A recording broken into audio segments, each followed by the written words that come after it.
One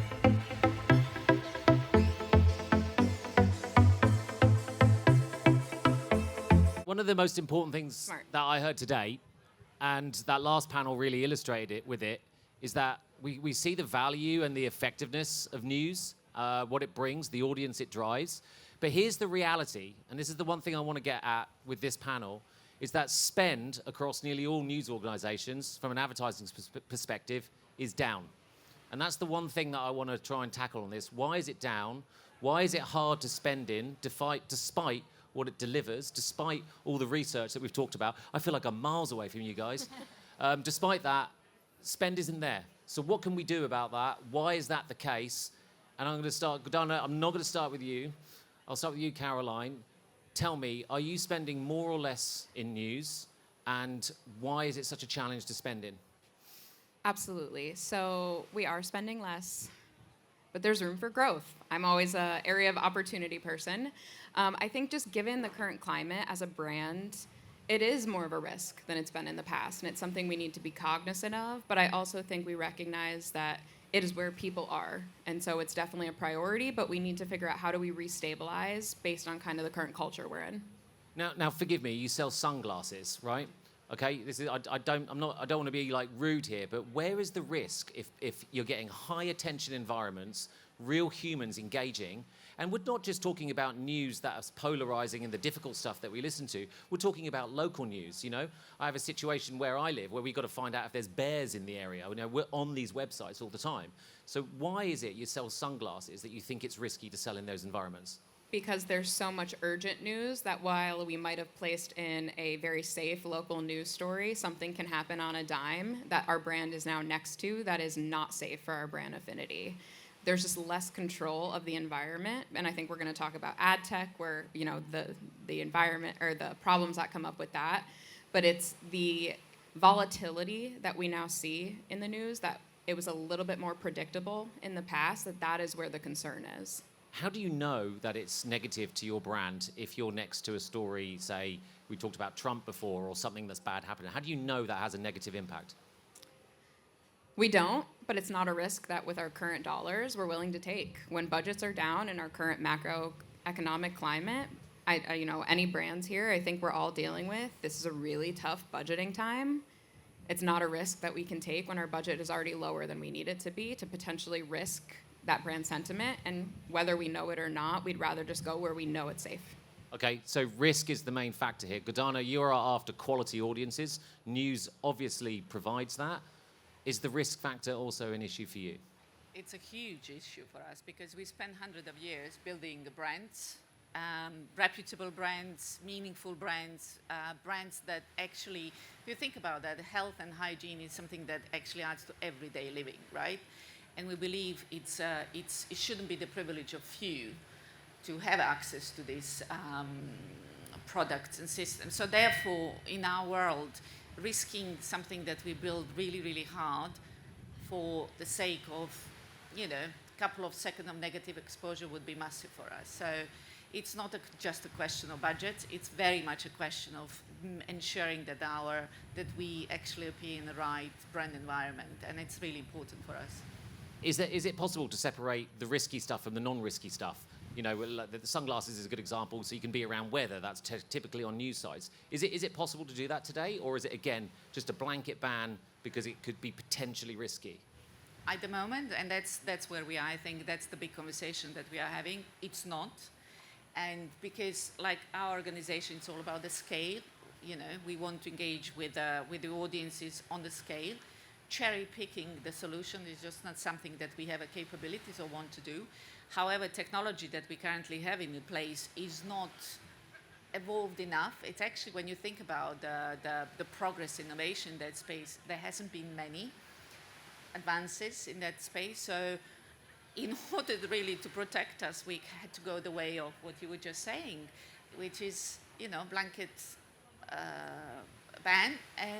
But what we are seeing starting now is that AI tools are definitely helping us, and we think that next chapter is going to be much more optimistic when it comes to appearing in the news. But that's the audience that we want.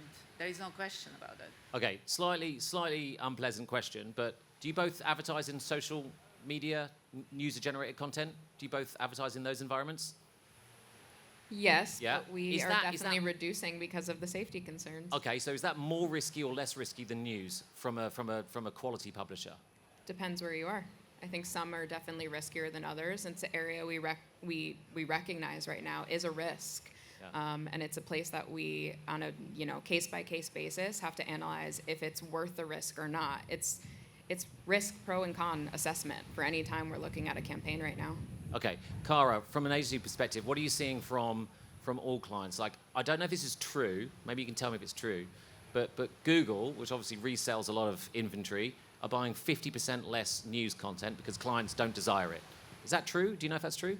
I don't know if that stat is true, but it is true. I think both of the brands represented here are indicative of what a lot of brands struggle with around this idea of brand safety. And yet all the research says that brands that advertise around news have double-digit improvements on brand health, trust, the ability for content to really work for them. So I think there's an opportunity, but the challenge is, again, if you have constrained budgets, or right now because of the way most economies are working right now, marketing budgets are under pressure. You're concerned about, am I going to fight the battle to show up in that environment?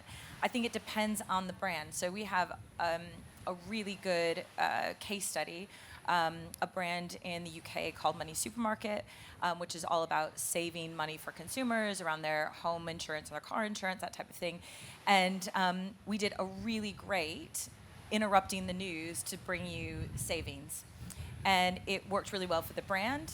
And even with the negativity that could potentially come on the news, it worked because the alignment was right. So I think understanding where your brand is at, what you're trying to achieve, and then figuring out how you can make news work for you is really important.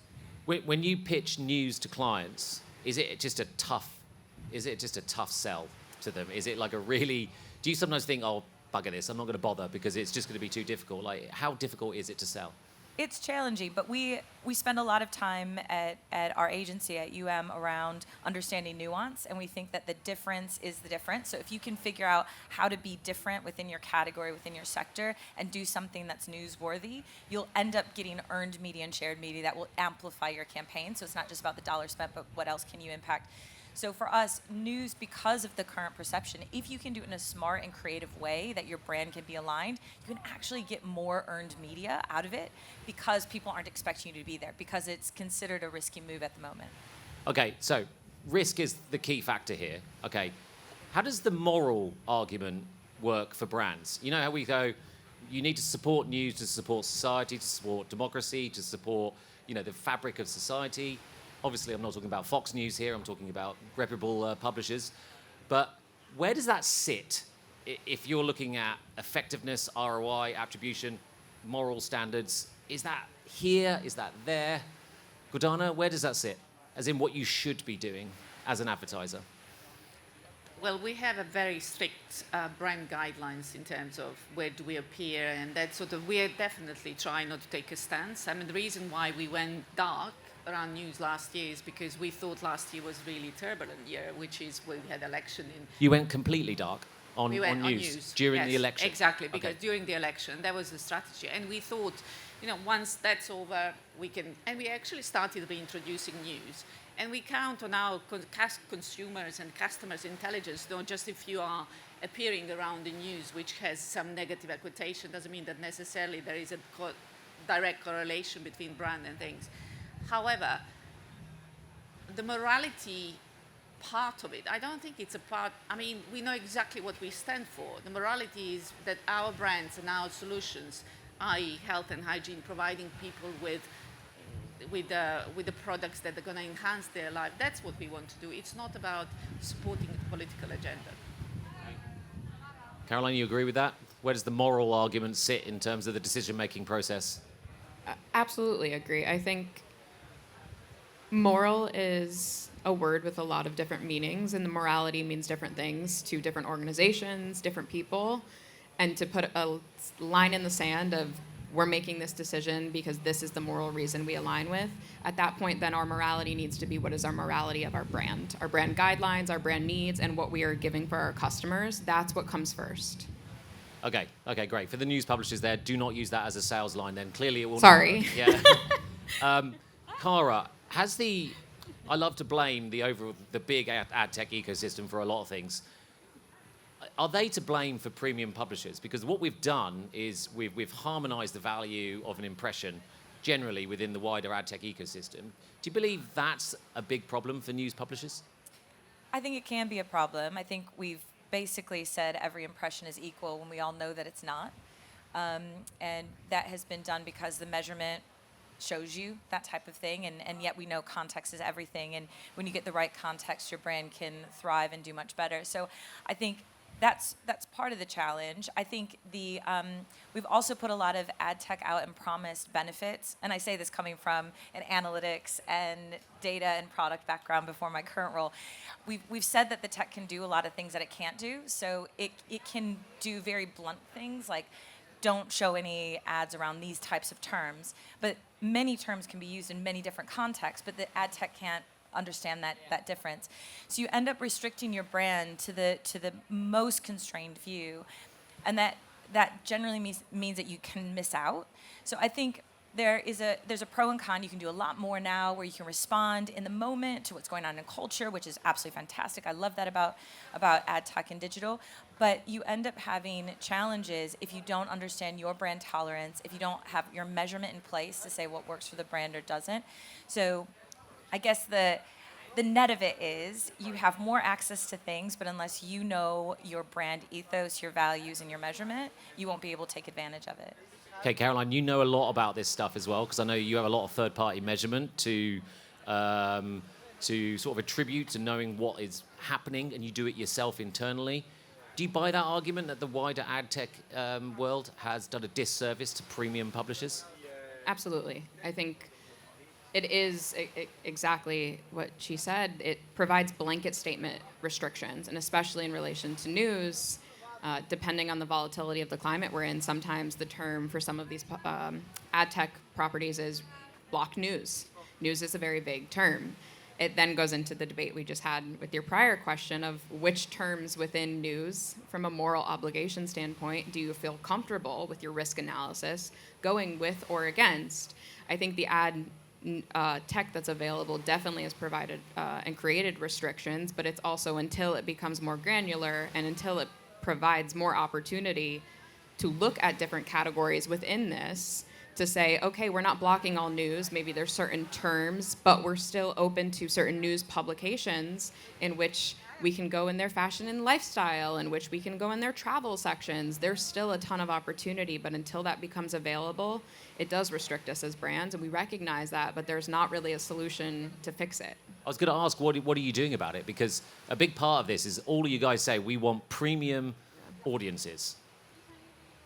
The industry isn't set up that way. We've harmonized an impression. So what are you doing? How are you getting these premium audiences? And what is a premium audience in your view? Right now, we're doing this manually. And I think an interesting thing that's happened for us is, we have an ad tech publisher and a lot of partners who we work with who we've had phenomenal success with from an ROI standpoint come back and it'll be flagged for news. And it's because, let's say we were running on a premium publisher like a New York magazine. Technically, that's being flagged as news. But we know for fashion and lifestyle, we have a wonderful fashion audience on there. And it means we're going line by line in these reports from the ad tech partners and figuring out, okay, we understand you're flagging this as not positive, we shouldn't be running there. But we are now having to manually move that out of non-blocked. So it's a lot of manual work still. And of course, things are going to slip through the cracks when you're doing manual work. But right now that we haven't found a solution that is allowing us to get beyond that, beyond going managed service or managed direct buys with these publishers who we have done the research to recognize our audiences are using them. Let's keep investing there. ROI is a very difficult metric for premium publishers. It is the easiestly manipulated metric out there because you can just buy cheap and your ROI looks fantastic. Yeah. And that's why you're getting what you suggest is poor ROI with the higher premium environments, I would believe anyway.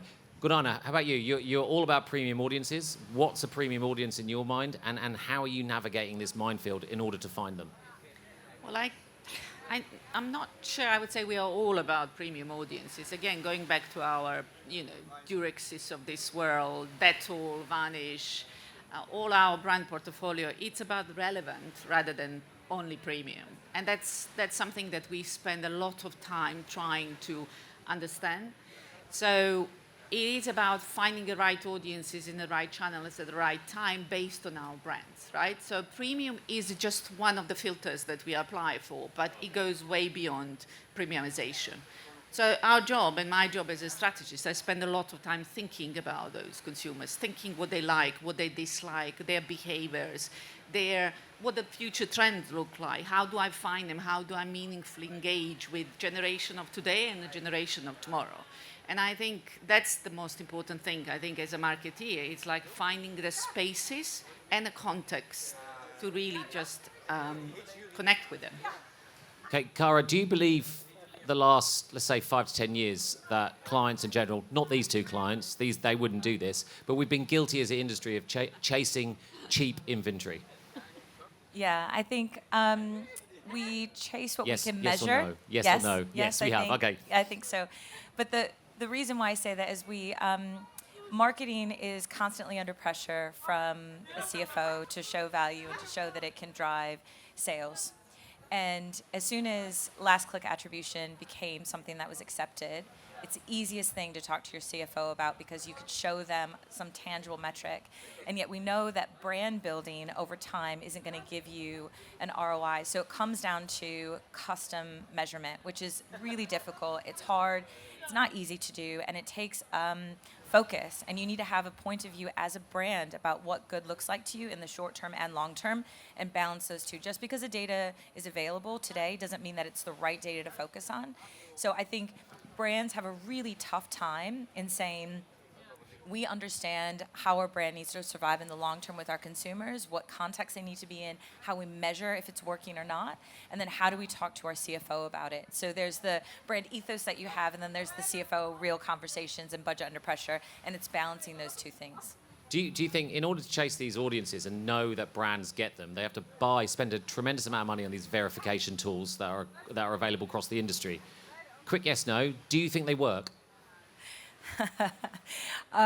Yes, no? Sometimes. Okay. Caroline? Sometimes. Sometimes. Okay. That means no, never, but they're not allowed to say it. Absolute rubbish, most of it. But there we go, we have to do it. So this is my first AI question. It's been a big thing about agencies, right? Just talking about the agency model.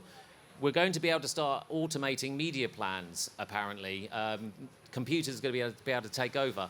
And that might lead us down a worse path. It might lead us down a better path. I'm not too sure. Cara, should we be a bit concerned? You know, most of the people represented here with European media, we spend an awful lot of money to produce news sites. Journalism aren't cheap. We saw the editors on stage wearing fabulous clothes. They clearly get paid a lot of money. So premium audiences demand premium CPMs. Okay, and it's a major problem. And if we automate, and then you've got the mix in, you've got principal media coming in, should premium news organizations be worried about the next wave of how agencies are going to operate? So I think my personal feeling, having spent a lot of time in data and technology, is that this idea of automating all media plans isn't a great idea for brands. I think it can raise the floor. AI can raise the floor. It can make tasks that took us days at a time take 30 minutes, but you still have to have that human creativity and that eye on it. And I would caution any brand who is going to get an automated AI media plan against what that effectiveness would look like for you over time. So it might look fine in the short term while you chase that ROI. I don't see how that can build your brand over time. And when we've tested it, because we've done that type of testing within media brands, we just don't see good plans. You don't see the creative leap that takes the brand where it is today to where you want it to maybe go to the next or launching new products. So I would say that there is opportunity to raise the floor and improve the outputs that you have on a day-to-day basis. But this idea that it's going to replace all of the detailed planning that you need and human creativity, I think is short-sighted. So to the clients here then, so buyers beware if you're being pitched that by an agency that you can basically be taken over in an automated fashion. Have you seen these tools and these offerings from agencies and other partners? You have? How do they look to you? We've seen this sell. I think Similar to what Kara said, though, we still recognize that, it's that age-old statement of marketing is arts and science. We still recognize that there is still an art piece to this, and that can get lost when you're really relying solely on data to build things out. And listen, I love data. You spoke to it before. Measurement makes my heart sing. But there is still a piece of human that needs to be looking at all these data points to understand kind of what we talked about in the beginning. How does it tie back to brand guidelines? Brand guidelines are hundreds of page documents that there are so many individual nuances that can feed into different things that an AI media plan's not going to be able to touch on every single one of those. That's our job as humans, as marketers, as agency planners, to figure out what is that connection between those two pieces. Can I just add something? I think what is really interesting, though, absolutely, and I think we should never replace agencies because they're such a critical part of our ecosystem, especially connecting media with creativity. That's the human part which we need to have. What it does start happening more and more is that these tools that are available now enable us as a marketeer to do a lot of these things in-house and quite accurately. And that's where the pivot is starting to happen in a world of the marketeers, that some of the things that we had to rely solely on our partners, we now can do it ourselves, including building a specialist divisions. However, as an ex-agency person, I absolutely don't want to get in a place when everything is done, because knowledge that these guys have about the consumer, the different industries, is going to help us to be better. Are you saying you're bringing more tools and more executions in-house now and taking that away from your traditional sort of agency relationship? Is that what you're saying? I don't think it's taking away. We are just optimizing. We want more of their strategic thinking. We want more of their thought leadership. We want more of their innovation. We want more of their guiding us, telling us what's happening out there in industry, which we don't see because we sit in our Slough office, in my case, and we spend a lot of time thinking about us. What do we want from these guys? I don't need reporting anymore, which is what we used to get. I need them to come in and inspire me, tell me what's new, what's the new frontier for my brands, what other people are doing. That's what we want. So it's not, I would rather pay them for that than reporting. Yeah, same for you, Caroline. You're bringing in some of these tools in-house? Almost an identical answer. Also, ex-agency, came brand side. I think we recognize there are values of automating certain tasks. Absolutely, reporting, 100%. But I think also the benefit of agencies are the volume in which they buy and the categorical volume that they have. They have different advertisers, different categories. They're able to provide insights that sometimes when you're sitting in a brand, you can get blinders on because you are sitting, living, and breathing your brand ethos, your brand consumer, and you start to create kind of your own internal biases that I think agencies, their role is to have you think differently. And I think that's where we're really seeing, and we want to push our partners. We have, a few different agencies that we do this with. That's what we're looking for now. Okay, so one final thing I've got here, which is about the best work I've seen with news organisations and clients is when they work together. They have silo products. I know it's difficult when you need big reach, you need to work with lots of different partners, but some of the best stuff I've seen, and it was an example in Australia, actually, Channel 7, where a bank would provide their economists and expertise on their channel, so it's like a proper integration. Can you see news doing more of that in order to sort of get more money from you? Explain that in a gross way, but work with you directly in order to unlock more budget. Do you see those things as being as a good idea? Will you take calls from TV, radio, and news publishers for deals like that?